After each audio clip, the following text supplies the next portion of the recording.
อยกมือ10 นิ้วกราบนบนอบน้อมยังพระติรัตนแก้วเจ้าตั้ง3 ประการ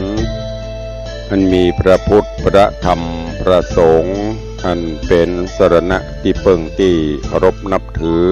อันสูงสุดในชีวิตกราบคารวะแตบไตรไวยสาบุญญาปารมีธรรมพระมหาเถรานุเถระ เจ้าคณะพระสังฆาธิการภิกขุสงฆ์องค์สามเณรเจ้าจุตนจุองค์โดยความเคารพเจริญสุขเจริญพรเจริญมั่งเจริญมีเจริญสีเจริญสุขจุงบังเกิดมีกับสาธุชนพุทธบริษัทติ่นจองห้องวัดจุหนุ่มเท่าใจยิงขอน้อมต้อนรับทุกท่านเข้าสู่รายการมรดกธรรมกำเมืองทางสถานีวิทยุกระจายเสียงพระพุทธศาสนาแห่งชาติและสังคมคลื่นเพื่อการศึกษาพระพุทธศาสนาและวัฒนธรรมคลื่นพระพุทธศาสนาและจริยธรรมส่งสัญญาณกระจายเสียงจากสถานีวิทยุวัดฝ่ายหินตำบลสุเทพอำเภอเมืองจังหวัดเชียงใหม่ในระบบคลื่นความถี่ FM 104.50 เมกะเฮิรตซ์สถานีวิทยุคลื่นพระพุทธศาสนาและจริยธรรมในความอุปถัมภ์ของมูลนิธิพระบรมธาตุเจ้าดอยสุเทพส่งสัญญาณกระจายเสียงในระบบคลื่นความถี่ FM 96.0 เมกะเฮิรตซ์สถานีวิทยุ CM77 วิทยุอินเทอร์เน็ตล้านนาส่งสัญญาณกระจายเสียงในระบบคลื่นความถี่ FM 97.5 เมกะเฮิรตซ์ตลอดจนวิทยุชุมชนเสียงตามสายหอกระจายข่าวตามวัดตามวาตามหมู่บ้านต่างๆพร้อมกันนี้ก็ยกมือ10 นิ้วกราบถวายการต้อนรับและเจริญพรต้อนรับครูบาอาจารย์พระเจ้าประสงค์องค์เนนปอออกไม่ออกศรัทธา FC แฟนรายการทุกรูปทุกท่านที่ได้เข้ามาติดตามรับชมรับฟังทั้งภาพและเสียงการไลฟ์สดทางสถานีมรดกธรรมวัดวังสิงห์คำทางทีวีวัดฝ่ายหินทาง104ธรรมะคลายเครียดตลอดจนทางหน้าจอ Facebook ไลฟ์ของ FC แฟนรายการทุกท่านที่ได้เข้ามาแล้วได้เมตตาแชร์เสียงธรรมแชร์เสียงบุญนี้ไปยังกลุ่มเพื่อนๆของทุกท่านเพื่อที่จะได้รับฟังน้ำฟังธรรมโดยพร้อมเพรียงกันเนอะรายการนี้ดำเนินโดยกล่าวกับผมอาตมภาพพระครูวิสิทธิ์ศรีลาภรณ์เจ้าคณะตำบลป่าแดดเจ้าอาวาสวัดวังสิงห์คำตำบลป่าแดดอำเภอเมืองเชียงใหม่จังหวัดเชียงใหม่เป็นผู้ดำเนินรายการนำเสียงธรรมะเสียงเสียงจ๋าแบบปืนบ้านล้านนากำเมืองมาเตดมามาจ๋ากับสาธุชนญาติโยมได้สดับรับฟังกันเพื่อเป็นการอนุรักษ์รักษาภาษาท้องถิ่นกำเมืองเตดกับแบบพื้นเมืองก็กำเมืองกำเมืองถ้าเฮาบ่แล้วไผจะเพราะฉะนั้นตุลุงก็พยายามรักษากำเมืองเฮาไว้บางเตื้อก็ติดกำเมืองไปภาษากลางปะแลดไปก็มีขอบพระคุณครูบาอาจารย์ญาติโยมศรัทธาเนอะที่ได้เป็นกำลังใจติดตามรับชมรับฟังและ ได้โทรศัพท์เข้ามาห่วมรายการมาอู้มาจามาฮื้อกำลังใจกันโดยดีเสมอมาตลอดจนตั้งสถานีวิทยุทุกคลื่นทุกสถานีที่ได้เมตตาถวายเวลาฮื้อกับต่างรายการและขอบคุณ FC ทุกท่านที่บ่พอคนเดียวบ่ฟังคนเดียวนั่นก็คือกดแชร์เสียงบุญนี้ไปยังกลุ่มเพื่อนๆของทุกท่านตัวปากันวันนี้อากาศสดชื่นแจ่มใสเย็นสบายฟ้าฝนตกลงมาหลายมื้อหลายวันละอึมครึมแต่คืนนี้ก็ตกลงมาเดี๋ยวนี้ก็ยังมีโปรยปลายอยู่บางตีก็อาจจะหนักบางตีก็เบาบางก็เข้าสู่ห้องต้องฝนเนาะฤดูของเปิ้นบางท่านก็อาจจะจะไปจมเนอะฮ้อนก็เดือดหนาวก็จมฝนตกก็เบื่อที่นะอันเนี้ยเปิ้นฮ้องว่าเป็นเทพบุตรเทวดานี่ตุกใจตุกใจจะได้ฝนบ่ตกก็เดือดฝนตกก็จมฮ้อนก็เดือดหนาวก็บ่นนี่คือมนุษย์ นี่คือคนนี่วะโอ้ตกอย่างปล้ำปเหลือจะตากผ้าก็บ่ได้ตากจะขึ้นลำไยก็บ่ได้ขึ้นอีกนะมันถ้าไปจมเปิ้นเด้อเพราะมันถึงฤดูกาลถึงแน่ของเปิ้นถึงมีการมีงานอย่างเปิ้นก็ตกของเปิ้นจะเนี้ยมันจะตกตลอดก็ถึงใหญ่ก็ตกหยุดเป็นไปตามสภาวธรรมเป็นไปตามธรรมชาติเหมือนดั่งชีวิตของคนเฮาเนี่ย มีขึ้นมีลงมีมืดมีแจ้งฝนมันตกได้มันก็ตกมันก็หยุดได้เป็นไปตามสภาวะการของเปิ้นที่สำคัญเฮาจะไปอ้าง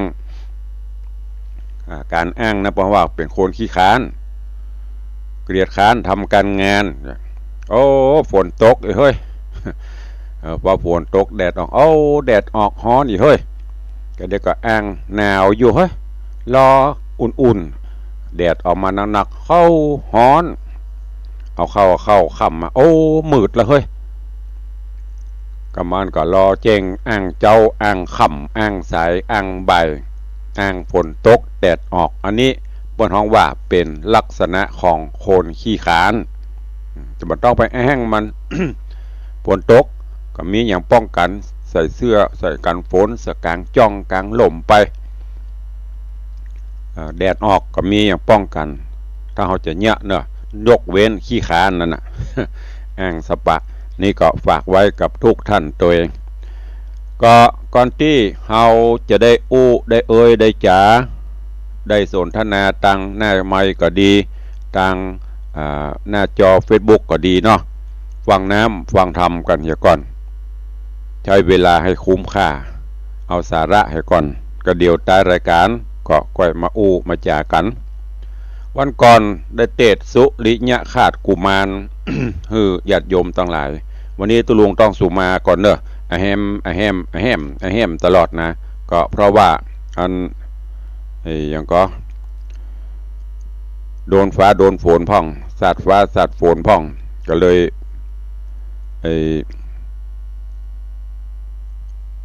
เสียงอาจจะเพี้ยนจะอย่างไปก็สุมาอภัยตัว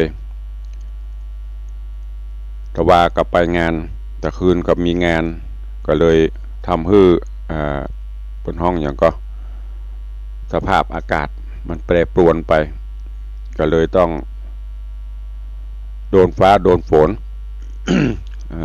วัดแวดไข้เริ่มจะเข้ามาพองละ ก็ต้องประคับประคองไปก็เรื่องราวของเดี๋ยวก่อนนะขออนุญาตปรับตั้งแน่อัน Facebook ก็เดียวรู้สึกว่า Facebook ก็จะมีปัญหาก็เดี๋ยวจะไม่ได้อู้กันนะเหมาะทวานี้ได้เทศนามาถึงที่ป่อพญาสุวรรณเนตราชา ได้สั่งฮือเสนาอำมาตย์แปลงแปรแล้วก็นำปลาเอาแสงคำตลอดจนสีคำตึงเมียตึงลูกใส่แปรพร้อมกับนางนาฏสนมตั้งหลายไหลล่องไปแล้วก็ปรากฏเหตุการณ์ฟ้าสนั่นแผ่นดินสะเทือนปดตกหมับบึ่งพญาเจ้าเมืองก็กลัวตายอะละลบไปอยู่ปืนเตียงนอนลบลงไปอยู่ในขุมจนฟ้าฝนสงบลงเหล่าเสนาอำมาตย์ก็ปากันไปเสาะหาไปพระในขุมปุ่นปากันเอาขึ้นมาอาบองค์ทรงเกศเซตย้อนกล่าวถึงสี่คำ กับแสงคำหรือว่าปทุมมาบัวแสงตึงมเหสีตึงลูกสาวซึ่งลูกสาวก็มีต้องอย่างที่บอกไปตอนก่อนนะต้องยังบ่มีป่อพญาเจ้าเมืองก็โคตรก็เกียดหลังจากที่โดนใส่แปรไหลล่องไป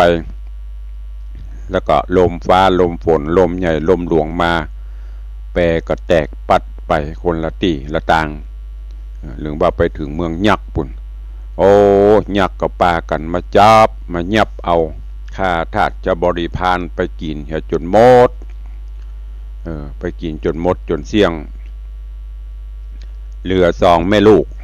ยักษ์เนี่ยอย่างบ่ได้เพราะว่าผลเปิ้นเป็นคนมีศีลมีธรรมจะเข้าหาก็บ่ได้มันฮ้อนเนี่ยจะได้ตอนสุดท้ายมาทางแม่พญากับลูกสาวก็อ้อนวอนถึงอินพรหมยมราชเจ้าขอได้มาช่วยขอได้มาโผดผายฮือโปนจากเหตุการณ์ต่างๆเนอะจนกระทั่ง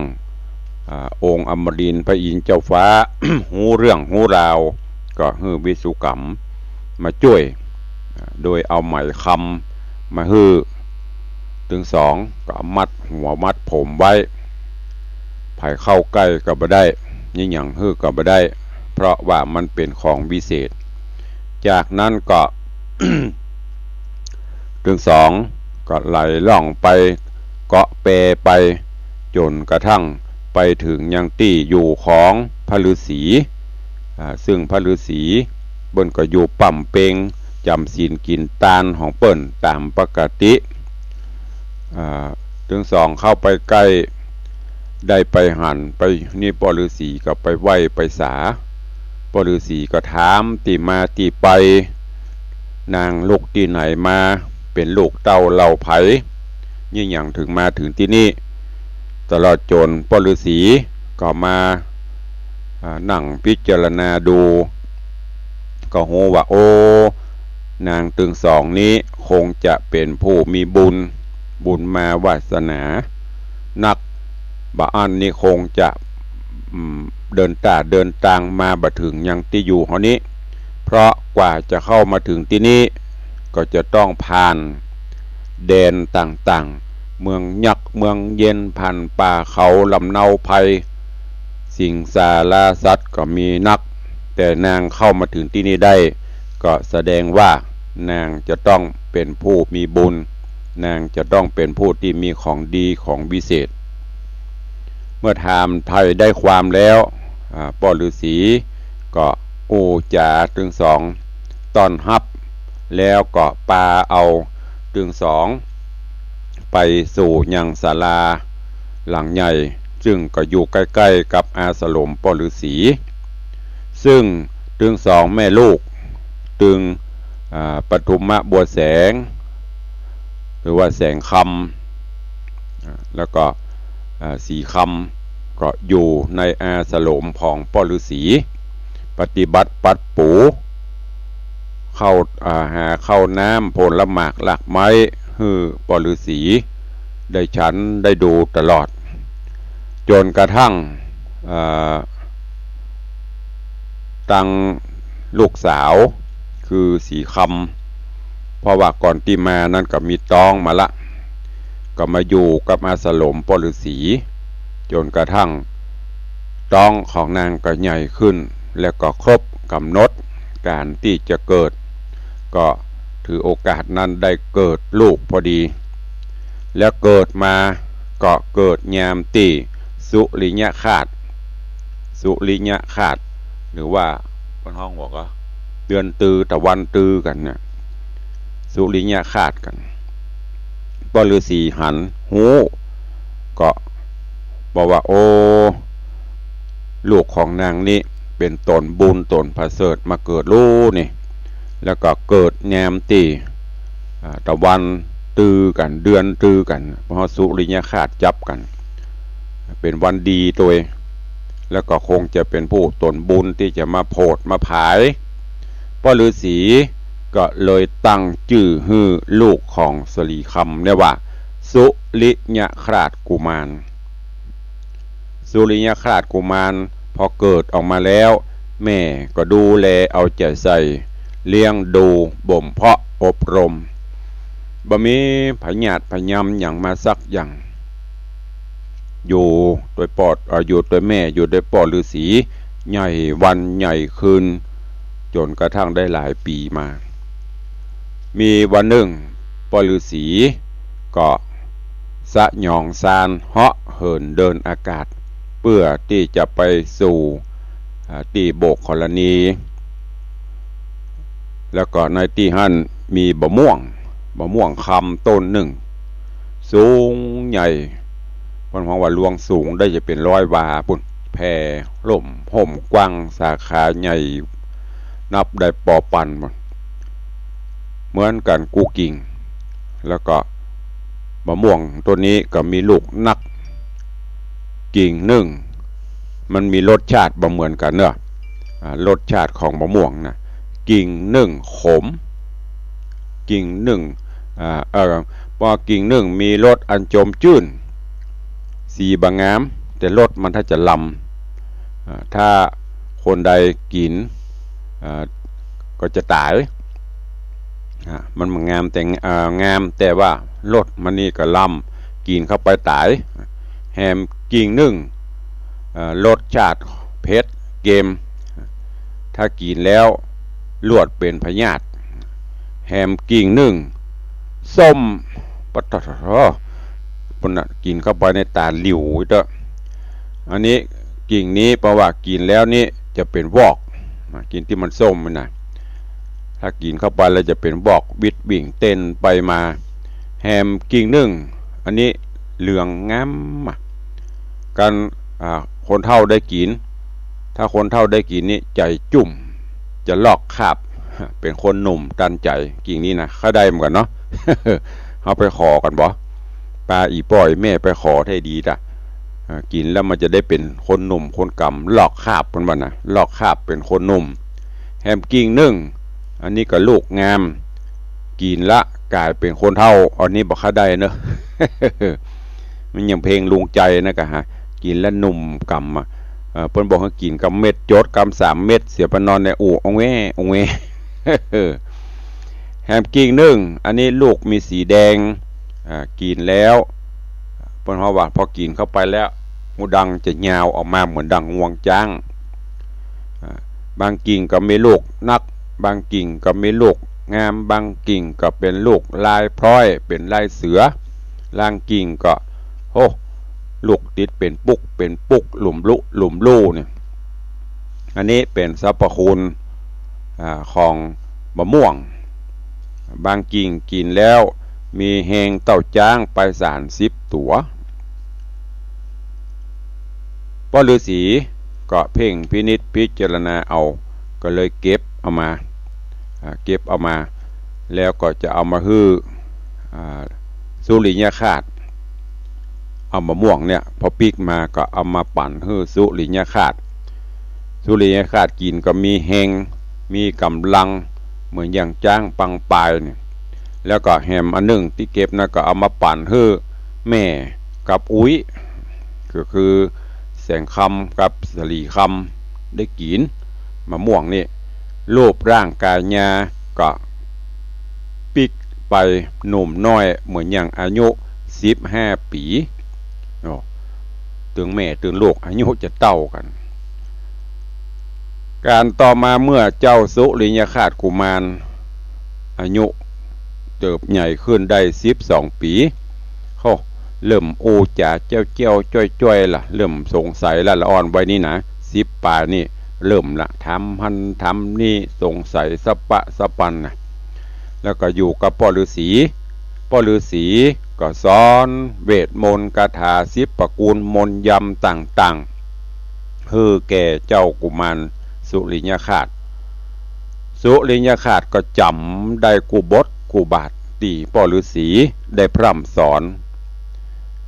มีอยู่วันหนึ่งพ่อฤาษีก็ได้บอกว่าโอ้ สุริยคราสเฮ้ยมีสระหรือว่ามีหนองใหญ่กว้างเนอะปุ่นอยู่ที่ข้าง ป่าไม้ดงไพรนี่เพิ่นบอกว่าสระหนองนี้การคนใดได้ไปกินไปอาบชำระกายาก็จะหายจากโรคาพยาธิหายจากโรคภัยไข้เจ็บมีอายุจะยืนจะยาวเนอะเพราะฉะนั้นหมู่ยักษ์ผีเพศผีพายตลอดจนติพญาธรก็ป้ากันไปอาบบะขาดสักมือสักวันเนอะพอเจ้าสุริยคราสกุมารได้ยินจะอันโอ้ใจก็กึดใครไปเมื่อหูจะอีกึดจะอีก็ใครบอกฮือกับพ่อฤาษีก็ว่าโอ้พ่อฤาษี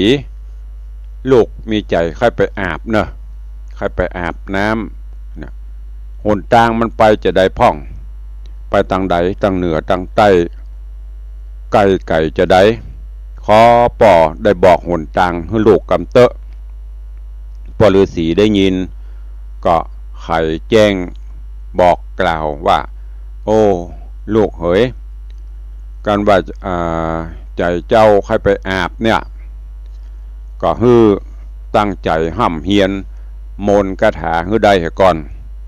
ตลอดจนจ้องใจต่างๆก่อนก็ว่าเจ้าจะไปนะหรือเวลาเจ้าจะไปแต่น่ะก็ฮือเอาดินมาปั้นเป็นหูบงัวหูบควายเอาไว้ก่อนแล้วก็เสกเป่าใส่มันจุดตัวเนอะลงอักขระพยัญชนะเสกเป่าแล้วก็เอาวางไว้เพศยักษ์จะบมาลาวีแล้วก็เจ้าฤาษีก็ฮือสุริยคราสได้เฮียนมนต์สอนเวทมนต์ต่าง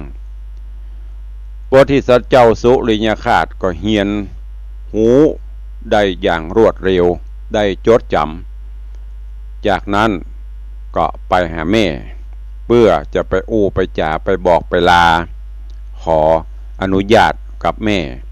ว่าใครไปอาบน้ำในหนองน้ำสระโบกธรณีที่ใหญ่กว้างที่พ่อฤาษีเปิ้นได้บอกซึ่งสระนั้นพ่อฤาษีบอกว่าโอ้มีน้ำใสมีดอกบมดอกบัวอย่างนักอาบแล้วจะมีอายุมันขวัญยืนอยู่ยงคงกระพันเหล่านี้ขอกับแม่ก็บอกว่าโอ้ก็เมื่อลูกจะไปแม่ก็บ่ห้ามเนาะอนุญาตขอให้ลูกไปดีเนอะนางก็อำนวยอวยพรฮือไปเสร็จเรียบร้อยแล้วก็หากว่าเสร็จจะได้ก็ฮือปิกมาในตอนที่แล้วมาถึงยังตอนตีสุริยคราสกุมารไปลาแม่แล้วก็จะไปอาบน้ำสระใหญ่หนองหลวงดังที่พ่อฤาษีได้บอกไปก็เดียวเขาปากันไปเนาะตุลุงจะปาไป ถ้าไปไหนอาบน้ำปิงตาหน้าวัดนี่อาบขึ้นมาแล้วโรยอาบขึ้นมาแล้วเฮงนะภัยไข้สุขภาพสมบูรณ์แข็งแรงหายจากโรคภัยป้ากันมาเนอะถ้าไปไกลอะหนองอยู่หน้าวัดนี่ตาน้ำปิงนี่มาตั้งสัจจะอธิษฐานเนี่ยขึ้นมาเดี๋ยวตุหลวงพรมน้ำมนต์ปีกไปโรยหมดอะ ถ้าอย่าอีนี่ปะโถตุหลวงทำได้ไปไหนเนอะถ้าจะมาหาโลถึงวันนะ เรื่องราวของสุริยคราสกุมารจะเป็นจะใดเจียเจิญเจริญปอนอีพ่ออีแม่ญาติโยมศรัทธาเฮาตั้งอกตั้งใจฟังสุริยคราสกุมารในผูกที่สองตอนที่สองต่อจากวันก่อนณโอกาสบัดนี้ นะโมตัสสะภะคะวะโตอะระหะโตสัมมาสัมพุทธัสสะสาธุโวฟังลาโสตุจันนาสัพปุริสะตังลายตั้งยิงและใจม้วนหมู่ตีใดปากันสู่ธาดาฟังยังรัสธรรมเตสนาสุริยคราสกุมารลำดับการมาถึงยังผูกที่สองตอนที่สองแล้วเนอเจ้าขอเจิญป้อออกแม่ออกศรัทธาหนุ่มเท่าจุงปากันเล่าตั้งจิตใจทอมทาดาฟังต่อไปไปนานี้แหละนาอันว่านางสลีคำนอนเนาก็อันว่านางสลีคำนอนเนาก็ลาแม่เจ้ามันดาป้าเอาบุตรดาลูกน้อยแล้วก็ก้อยเตียวไปกันถึงวังใส่น้ำกวางตีตาตั้งโบกกรณีตามดังราศีสั่งไว้เจ้าหนอไทยสุริยะคราสตาเขียวจิงไปเอาดินเหนียวมาแล้วเจ้าตนเกี่ยวก็ปั้นเป็นหูบงัวควายตั้งเรียงรายยายหยาดแล้วก็สวดมนต์ยาม ตามดังกำราศีภูผาเสดลวดกลายเกิดเป็นหัวควายตัวหลวงลายแล่นไล่เต้นควักไข่หิมนองก็มีหันและน้ำส่วนวาดนางสลีคำนอดเนากับลูกเต่าใส่ใจหอนน้ำใสสะอาดบุพภาจัดบันงามแม่เพิ่งจำตามดอกนกบินสอดไปมา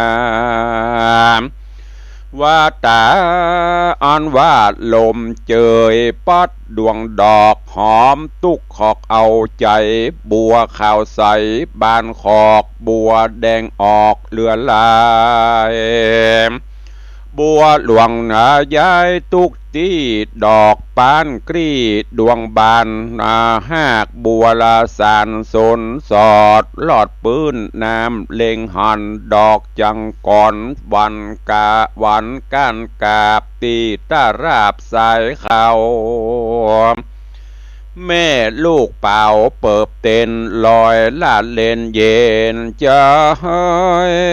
กันสีใครอาบแล้วก็ละลูกแก้วไว้กลางหนองแม่ผู้ปองขึ้นฟังแล้วมานั่งกอยแยงเจ้าจอมแป้งลูกลาพงก้มหน้าเก็บดอกจังก่อนแยมนอนยังมีทิพแยทอนโตนึ่งองค์อาจมาหันใส่นางนาสลีคำมันก็มาจำจิ้มไกลงัวควายมันก็มาจำจิ้มไกลงัวควายก็ไล่เลยจอนติพญาทอนเล่นกว่าเข้าสู่ป่าหิมหนองแล้วก็สะยองมาโดยอากาศอุ้มเอานางนาดขึ้นไปบนนางเลโรนร้องไห้จะใจหอดหิวเสียงชีวิตเปียงเมียนจาดใจจะขาดหุยหายห้องวายวายสั่งไว้ทิพญาธรก็บอกไว้ฟังป่าไปก็มีหันแหละนา อันว่าเจ้าสู้หลีเนี่ยกูมันดอดเดาได้ยินเสียงแม่เจ้าห้องกิวกิวสะยองปิวไปบนอากาศเจ้าน้อยหน้าตาเขียวตัวคนเดียวเล่นขึ้นฝั่งแล้วรีบฟังโตยไปแม่จอมใจแก่นไทยลวดลับยอดไม้หายตาหนอปุดหาตนพันเผาก็โศกเศร้ามองขี่ก็มีหันเล็ดนาอันว่าติพญาธรผู้เท่าป่าเอานางนอนเนานี้กว่าเข้าป่าไม้หิมมาปานก็บันดาลฮ้อนไม่เหตุนางนอไทยรักษาศีลและไม่คำแห่งพญาอินอันวิเศษที่นางเอาปันกล่าวเกตผมตนลวดเรรนวู้ไม่เก็บบาปใบที่พญาธรใจมันครอนนาตัวมันสันตามันปั่นเววนลวดตกจากบนฟากฟ้าลงสู่นาปัทาวีบุญก็มียังมีช่วยกำตัวนางซ้ำตกอยู่ไปบน การหูชิงตนดีแล้วนางแก้วก็ลุกขึ้นมาแล่นเสาะหาจะใจบ่หูหนไตและหนเนื้อหันแต่เครือน้ำไข่ซ้ำกลัวยักบาปใบมาตันนางก็ก้อยเกาะพันต้นไม้เสาะสอดใส่แล่นหาตังก็มีหันแล่นนาส่วนว่าติพญาธรตนใจกล้าตกใส่นาปัทวีเตจะมีลำยิงตายแล้วจริงขึ้นมายามตาบันดาตกต่ำจักไกรคำร่อนรอนแยมนกจับก่อนเรียงกู้มันสุกสู้ตนกลัว ว่าหัวกูสั่งและมากวังตากูสั่งมาเมิดใจกูสั่งมาฝืดตื่นตานการมันพันลูกใดก็สะยองข้ามป่าไม้หนีไปก็มีหันแหละนากูมารอปีส่วนอันว่าเจ้าสู้ลิญาคราชกูแมนตุกมาปานโศกตองให้ล่ำร้องหาพระมันดาจะเข้าดงหนาก็บ่ได้เหตุกลัวแม่นาไทยมาตั้งหลังน้ำตาปังหิวหอดเต่าเสาะสอดตามหิมนองตีนปอปองจุจำตาบันดาตกต่ำจนตาเจ้าเรียกหาจะใจว่าพระเมไทยบุญเรือง หนีไปเมืองพรากนาละลูกกำพระหนีไก่หรือยักษ์จังไรบาปกระเอาแม่แห่งข้าไปกินนั้นจะมาตาเหยแม่เจ้าจุงมาหาลูกเต่าเร็วปานพ่อบ่หันมืดค่ำตาวันต่ำลับดอยผาตี้นั่นน่ะยังมีนางนาคเท่ามันเป็นเจ้าแก่นาคตั้งหลายมีชื่อหมายแต่เก้าว่านางนาคเท่าไอยกามันก็แม่เสาะสอดถึงห้องรอดโบกกรณีมันยังมีหลานสาวพูดนึ่งแงมองอาจชื่อนางนาถเกษนา ในเมืองนาคาตำไตหาบทใดเสมอสองแง่นาคปองใครใดยังคนใจไว้เป็นล้านเคยมันก็เลยมาเฝ้าพกพ่อเจ้าแต่ยามวันมันได้หันเจ้าสู้ลิญะคลาดทะลงรูปอาจงามตา มันก็กิตนาใครใดเพื่อเอาไปฮื้อนางนาไทยเกศนามันก็เนลมิตกาญางามยิ่งอ้อยเป็นดังนางนาดน้อยสลีคำแล้วจากำอ่อนอ้อยบาดูลาลูกน้อยลูกน้อยสายตาแม่ก็หาลูกมานี่แม่ก็หาลูกมานี่แล้วขอลูกแก้วจุงมาปันยักกลุ่มพันบาปกระเอาแม่กว่าดงตาน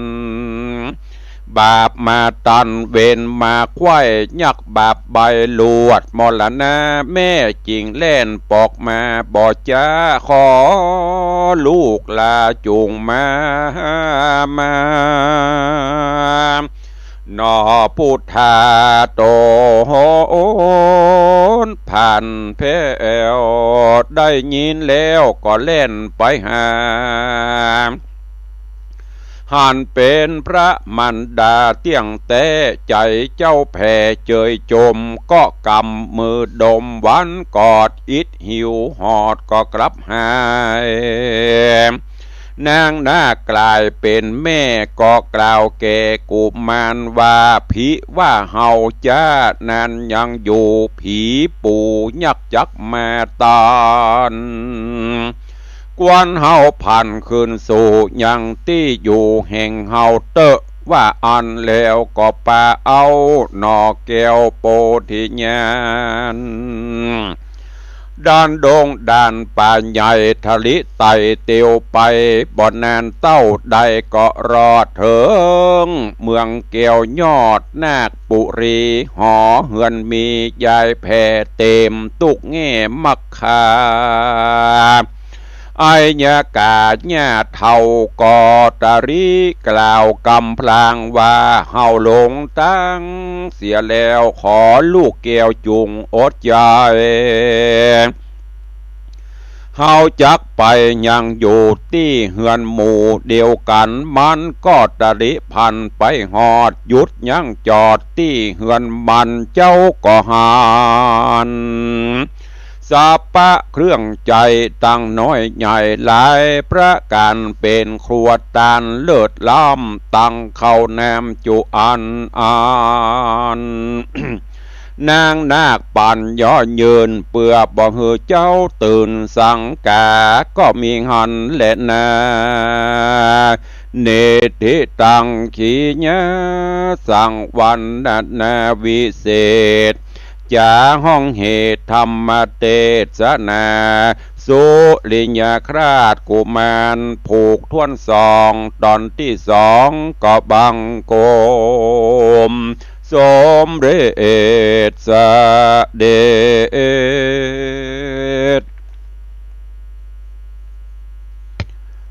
สุลิญาคราชกุมารผูกท่วนที่สองจบปริปุณณังลงไป โอ้เรื่องราวม่วนงานสั่นเล่าขึ้นมาแล้วเด้อตอนนี้โพธิสัตว์เจ้าก็เกิดมาจนใหญ่หน้ากาบานแต่ก่อนที่จะได้มาเสวยสุขก็ต้องผ่านทุกข์ผจญเรื่องราวต่างๆในตอนนี้ก็โอ้กำลังจะไปอาบน้ำอาบท่าตีตาน้ำหนองใหญ่ตีปอฤาษีบอกสุดท้ายก็ไปเจอปัญหาอุปสรรคต่างๆเดี๋ยววันต่อไปวันพุธเนาะก้อยสรุปให้ฟังเพื่อที่จะได้ปฏิติดประต่อตอนนี้หลวงพ่อว่าสุริยะขาดจะเป็นจะได้แม่ก็ปัดไปแหมติ่งป่อตัวเก่าก็พรากไปคนละตีตอนนี้แม่นาค กำลังมาปะเข้าใส่แล้วก็กำลังนำปลาไปที่เมืองตนเรื่องราวจะเป็นจะได้ก่อยฟังไปเนาะด้วยเวลาเฮามีน้อยก็จะได้ปบได้ปะได้อูได้จากันพ่องก็วันนี้ก็หวังว่าเรื่องราวเนื้อหาสาระต่างๆที่ฟังแล้วขอให้ได้เก็บแกะก้อนไกเอาแก่นสารเนอะเอาไปประพฤติปฏิบัติคนเฮาจะปะปบความสุขก็ต้องผ่านทุกข์ไปก่อนอย่างเพื่อที่เคยได้ว่าความร้อนอบอ้าวจะมาก่อนฝนความลำบากยากจนจะมาก่อนความสุขฝนจะตกนี่มันจะฮ้อนเหือไหลไขย้อยอบอ้าวสกรรมฝนมันก็ตกก็จะคลายความร้อนชุ่มฉ่ำจุ่มเย็นชีวิตคนเฮาก็เหมือนกันก่อนที่จะพบความสุขก่อนที่จะมาอยู่ดีมีสุขมันก็ต้องผ่านความทุกข์ในที่นี้ก็คือต้องทุกข์ในการเสาะบ่าหาเก็บหอมรอมริบไว้สร้างรักสร้างฐานมันถึงจะพบปะแต่ถ้าเฮาบ่ฮู้จักเก็บฮู้จักเคลียร์กินแอวละเลิงไปมันก็พบบ่ปะสักเตือนเนอะฝากไว้กับทุกท่านตัวเองขอบคุณอนุโมทนาบุญกับทุกท่านที่ได้ติดตามรายการมรดกธรรมกำเมืองมาโดยตลอดเนอะก่อนที่จะได้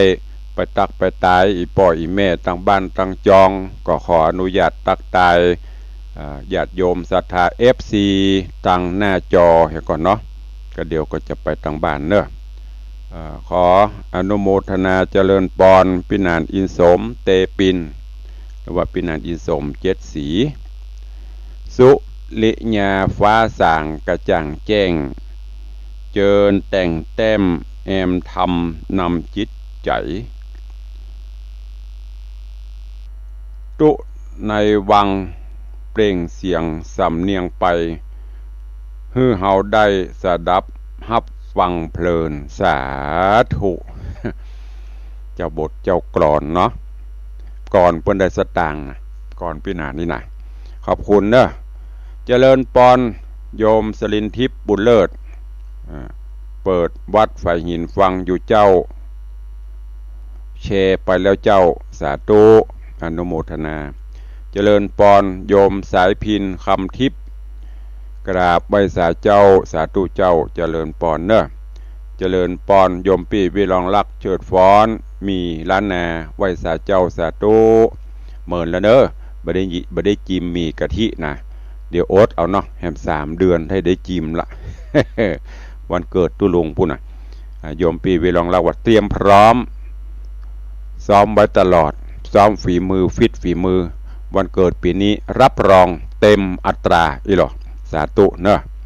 เจริญปอนยายเพลินเพื่อนเกษตรกราบไหว้สาเจ้าพระครูสาธุเจ้าฝนตกเย็นสบายเย็นแล้วเย็นอีกฮูลาทีวีวัดไฟหินสาธุเนอะเจริญปอนโยมปี้อัญชลีคำกิติโยมปี้จันเพนปฐมเนติกุลกับใบสาเจ้าสาธุเจริญปอนโยมบันเย็นสำเนียก สาธุไว้สาเจ้ายินดีหน้าหนาวที่แล้วกำลังฮับชมอยู่สาธุ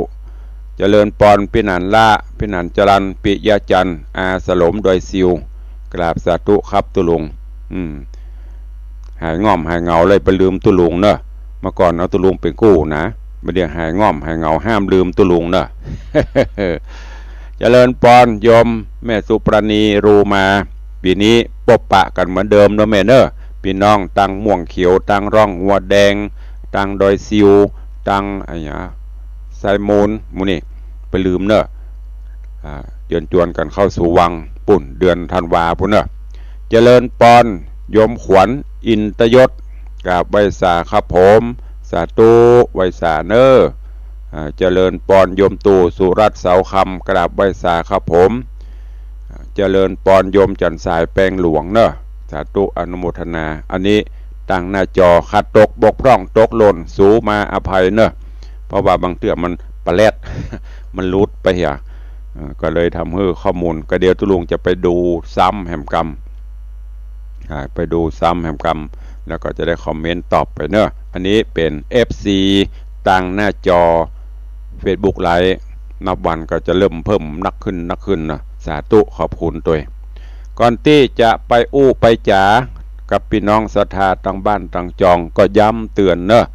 นับถอยหลังไปเป็นวันนะแถมเมื่อกี้วันสิงหาคมก็จะหมดเสี่ยงไปนับถอยหลังอย่างตุลุงก็งานอายุวัฒนมงคลอย่างที่ตุลุงได้บอกไปอันนี้อย่างประนอมเนาะประนอมถ้าจะแม่นสาธุสันปัดตองเจ้าท่านอาจารย์เจริญปอนเนอะโยมเนอะดังสันปัดตองแชร์ไปตัวเนอะเข้ามากับแชร์บุญไปถึงวันเนอะฟังทำตุลุงทำเมืองอู้กันเมืองคนเมืองกำเมืองถ้าเฮาบ่อู้แล้วไผจะอู้ขอบคุณเนอะสำหรับท่านที่เป็นญาติโยมภาคกลางก็ดีหรือภาคอื่นๆก็ตามที่เข้ามาชมทางหน้าจอ Facebook ไลฟ์อาจจะฟังภาษาถิ่นภาษาเหนือยังไม่ค่อยรู้เรื่องยังไม่ค่อยเข้าใจชัดฟังไปเดี๋ยวก็จะเข้าใจนะเข้ามาติดตามทุกวันฟังไปวันละนิดจิตแจ่มใสวันละหน่อยเดี๋ยวก็จะก้อยหูเรื่องเนอะงานทำบุญอายุวัฒนมงคลครบรอบ5 รอบ60 ปีแสยิดปีนี้ปกติอย่างที่ FC เขาได้จดจำกันทุกวันที่21 สิงหาคมเป็นวันครบรอบอายุวัฒนะวันเกิดตุลุงก็จะมี FC อีป่ออีแม่หลายบ้านหลายจองป้ากันหลั่งไหลเข้าสู่ในวังห่วงแก้วอารามวัดวังสิงคำเป็นประจำทุกปีมาร่วมกันสืบโหราจตาเสริมบารมีธรรมทั้งกับฮือตุลุงและกอดตนตัวอีป่ออีแม่มากินห่วมตานเติงด้วยกัน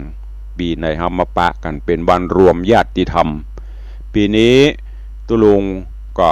ขออนุญาตเลื่อนไปบ่ได้งดนะเลื่อนสาเหตุก็เพื่อให้ญาติโยมศรัทธาเขาได้หายใจโล่งแล้วก็ได้เตรียมประกอบกับบรรยากาศในการวันงานจะได้สดชื่นแจ่มใสเย็นสบายไปมาสะดวกเพราะว่าถ้าฟ้าฝนตกมันลำบากตุลุงก็ว่าปีนี้ซ้ำอายุ60นิมนต์พระเจ้าพระสงฆ์เถรานุเถระก็หลายก็เลยเลื่อนไปเป็นวันที่16-17นะ16-17วันที่16เป็นวันล่ำวันโรยวันที่17ก็ได้มากินมาตาล16-17ธันวาเนอะกลางเดือนสุดท้ายของปีก็เป็นวันทำบุญน้อมเอิญเจิญจวนญาติโยมศรัทธานำบุญเฮาตอนนี้ไปก็จับจองเป็นเจ้าของสังฆทานจับจองเป็นเจ้าของต้นเงินหรือจะให้จะห้อมอย่างไรก็แจ้งความจำนงไว้แล้วเขามาปบมาปะมาทำบุญร่วมกันปีนี้ก็คาดว่าคงจะมี FC กันมาหลวงหลายตัวก็เชิญชวนทุกท่านเนอะแล้วก็ใครผู้ใดญาติโยมศรัทธา FC มีเจตนาใครจับจองเป็นเจ้าของร่วมสังฆทานก็แจ้งเข้ามาได้ขอบคุณเจ้ามูลศรัทธาเจ้าภาพเก้าปฐมฤกษ์ก็ขอบคุณโยมปเลี้ยงธนวัฒน์โยมแม่เลี้ยงทัดพิชาสุสิงคำรัตนมหาอุบาสกอุบาสิกาที่ได้คอยอุดหนุนจุนเจือสงเคราะห์ช่วยเหลือถึงการวัดถึงการส่วนตัวเป็นกู้บุญปารมีอย่างที่ตุลุงบอกไปเปรียบเสมือนเป็นป่อเป็นแม่เป็นพี่เป็นน้องพ่อเลี้ยงแม่เลี้ยงได้อุปถัมภ์บำรุงให้การอนุเคราะห์มาตลอดงานวันเกิดตุลุงพ่อเลี้ยงก็บอกว่าขอร่วมเป็นเจ้าภาพในการสังฆทานถวายพระเถระจำนวน100 ชุด100 ชุดละ 2,500 บาท ขอบคุณอนุโมทนาแล้วก็ยังจะมีอื่นๆมาช่วยแฮมพอเลี้ยงบ่ำเป็นหยังหนังสือหนังหาว่ากันไปเป็นเก้าเป็นกันฮือขอบคุณอนุโมทนาแต่เต็มมีหยังจะมาตอบมาแทนตันทั้งสองได้ก็นอกจากไผ่แผ่บุญกุศลนอกจากนั้นขอบคุณโยมแม่ปราณีพยัคฆ์ไคหพลเนอะพร้อมลูกหลานตระกูลพยัคฆ์ไคหพลหนองแต้นสันปะตองร่วมเป็นเจ้าภาพสังฆทาน1 ชุดเป็นเจ้าภาพต้นเงิน1 ต้น10,000ต้นทองจะต้นเงินต้นทองต้นเงินต้นละปันต้นทองต้นละ10,000โยมแม่ปราณีห้อมกูปีละต้นสังฆทานแหม1 ชุดหนังสือแหม10 เล่มสาธุเนอะขอบคุณกับพิธีกรพิธาจารย์มัคคณายกชื่อดังของภาคเหนือเฮาท่านหนึ่งคือพินาศดิสมเตปินพินาศดิสมเจ็ดสีพินาศบอกว่าทีแรกจะเอาแก่นเดียวได้ยินพ่อเลี้ยงเอาเป็น100ก็ค่อยเกาะบุญตะเปิ้นพินาศก็เลยฮับสังฆทานชุดใหญ่2 ชุด50,000ไปใจ5,000 บาทสาธุกับพินาศดิสมเตปินตัว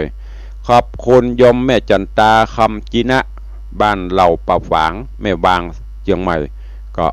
ร่วมโมทนาบุญเป็นเจ้าภาพสังฆทาน1 ชุดใหญ่ 2,500 บาทอนุโมทนากับแม่สุพัฒน์เอี่ยมเจริญพร้อมลูกหลานตันเต้าครอบครัวเอี่ยมเจริญเนอะร่วมเป็นเจ้าภาพถวายทานต้นเงิน1 ต้น 1,000 บาทสาธุอนุโมทนาบุญตัวโอ้เวลาก็ยังมาบวยนะก็เขาเตะทำเขาใครมันไปเวยๆมันก็ยังมาจ้าก็เขากำลังอู้เดี๋ยวแป๊บๆจะหมดละเอาละเนาะจะได้อู้ได้จ่ากับพี่น้องศรัทธาด้วยเวลาแหม3-4 นาทีใครจะอู้จะจะจ่ากับตุลุงตั้งบ้านเอาโทรศัพท์เข้ามาได้เนอะ0817836540เข้ามาได้เนอะ0817836540เปิดหน้าไมค์หน้าจอตะกี้ของพ่อเลี้ยงกะไม่ยังบ่ดังเข้ามาได้เนอะตอนนี้เปิดหน้าจอหน้าไมค์0817836540ใครจะจะกับตุลุงเข้ามาได้เนอะตั้งแต่เวลานี้เวลาก็ไปเรื่อยๆใกล้จะหมดเวลาละเจริญปอนโยมปอเลี้ยงฮัลโหลสาธุฝนเขาฝนซื้อยังมันรับพักผ่อนเลยว่าจำมัดพักผ่อนตื่นจะเมื่อตี 4ละนอนฟังผลสถานเนาะเป็นห่วงFCเนาะก็เดี๋ยวจะหายบ่ทำเลาะละก็บ่ได้เป็นห่วงทำโดยติดต่อกันไว้สาครับขอบคุณเจ้าสามการรักษาและรบกวนเนอะไว้สาธุบุญรักษาพ่อเลี้ยงเหมือนกันเนอะอยู่กับสถานFC ไปเหมือนเมื่อไว้สาธุบุญรักษาพ่อเลี้ยงเหมือนกันเนอะพ่อเลี้ยงฮือตุลุง100 ตุลุงฮือพ่อเลี้ยง129สาธุเจริญปอนสิงห์เหนือแม่ว่าแม่หักสังฆทาน1 ชุดเมื่อนะลูกลืมไปขอประทานอภัยเดี๋ยวจะโจทย์ฮือเนอะแล้วก็หับอันนั้นแหม2 ต้นละแสนกะไม่ได้ละต้นไปผ่าหัวเข่าเนี่ยจะได้ไปอย่างมูจะไปผ่ามันยังต้องผ่ามันนะเดี๋ยวไปหาหมอก่อนไปผ่ามันปล่อยมาอยู่ของมันนั่นน่ะเอาตุลุงก็เริ่มแล้วนี่ขล็อกเล็กนี่ให้โอเคด้วยนะอดเอาไปผ่ามันต้นเงินเนาะต้นละ1,000 บาทต้นเงิน2 ต้นเจ้าสังฆทาน1 ชุดเนาะเจ้าสาธุนะแม่เนอดีกว่าสรุปแล้วหอมไป5,000ก็แล้วกันโอเคเจ้าอนุโมทนาสาธุเจ้านมัสการเจ้าขอบคุณโยมแม่จันดีวิสุทธินันท์ติดตามด้วยเสือใต้ว่าจะรวยเจ้าสาธุ ว่าได้เจ้าฝนตกเย็นเจ้าก็รับอากาศจะไปไหนไปเดือดร้อนอย่างนี่เพิ่นมีภาระนอนฟังฮะเด้อดีใจเจ้าป้าเลี้ยงเป็นเกาละบ่เป็นลูกเกาอ่ะบ่เป็นประธานเป็นเกามันปวดเป็นประธานเกาบ่เกามันปวดถ้าเปิ้นกับเกาะเปิ้นเนี่ยก็หายเกาะตัวกันไปมันดึงขึ้นอย่างนี้หายากเจ้าถ้าป้าเลี้ยงน้ำแน่ก็จะเอาตัวเยอะน่ะกะเกาะกันไปกันเนาะดีใจเจ้าป้าเลี้ยงไม่เลี้ยงเนอะสาธุอนุโมทนากันสาธุเจ้าอ้าวเด็กหญิงอัมภัยว่าจะได้จะเพิ่มกี่ล้านก็ว่ามาตั้งอยู่นะเจ้าสาธุอนุโมทนาเจ้าขอบคุณบุญจะไปว่าถ้าจะมันจะได้รับสาธุบุญรักษาเนอจะเลินปอนขอบคุณโยมแม่อัมภัยกองลาดอนุโมทนาเนอกับโยมแม่จันดีวิสุทธินันท์พร้อมลูกหลานตระกูลวิสุทธินันท์เจดีแม่ครัวอันนี้ก็เป็นโยมอุปถัมภ์อุปถากสิงห์เหนือเสือใต้ชายกลางโยมแม่จันดีร่วมทำบุญส่งน้ำส่งน้ำบ่ลืมประทานเม่นจันคำอะไรลืมไปละก็ขอขอบคุณอนุโมทนาโยมแม่ร่วมทำบุญงานอายุวัฒนมงคลเบ็ดเสร็จรวมทั้งหมดเป็นเงิน5 ล้านไปใจ